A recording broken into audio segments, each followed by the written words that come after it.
Hello guys, আসসালামু আলাইকুম। Welcome to my new blog. আজকে আমি চলে এসেছি তালের পিঠা বানাবো, তাই আপনাদের সাথে একটু শেয়ার করছি। আমরা এটাকে গ্রামাঞ্চলের ভাষায় গুলগুলি পিঠাও বলে অনেকে। আপনারা কি পিঠা বলেন অবশ্যই কমেন্ট করে জানাবেন। এই পিঠাটা বানানোর জন্য আমি প্রথমে এখানে চালের গুঁড়িটা নিয়ে নিয়েছি। তারপর এখানে আমি নিয়ে নিব হাফ কাপ পরিমাণ আটা। তারপর পরিমাণ মতো একটুখানি লবণ নিয়ে নিয়েছি।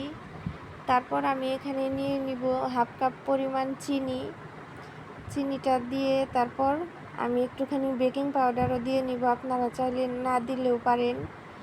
তারপর আমি এখানে 1 কাপ পরিমাণ তাল দিয়ে দিলাম। তালটা আমার আগে থেকেই ফ্রিজিং করা ছিল। তারপর তালটা দেওয়ার পর আমি খুব ভালোভাবে একটা ডো তৈরি করে নিয়েছি। তারপর এখানে হালকা করে পানি দিয়ে ডোটা আরেকটু পাতলা করে নিব। তারপর পাশাপাশি আমি চুলায় একটা প্যান বসিয়ে নিয়েছি। প্যান বসিয়ে তেল গরম করে দিয়েছি।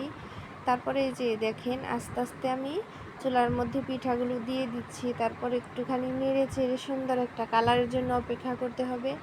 দেখুন আস্তে আস্তে কিন্তু পিঠার কালারটা খুব সুন্দর চলে আসছে।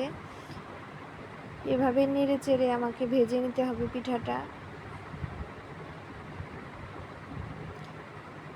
এখন আমি পিঠাটাকে আস্তে আস্তে নামিয়ে নিব।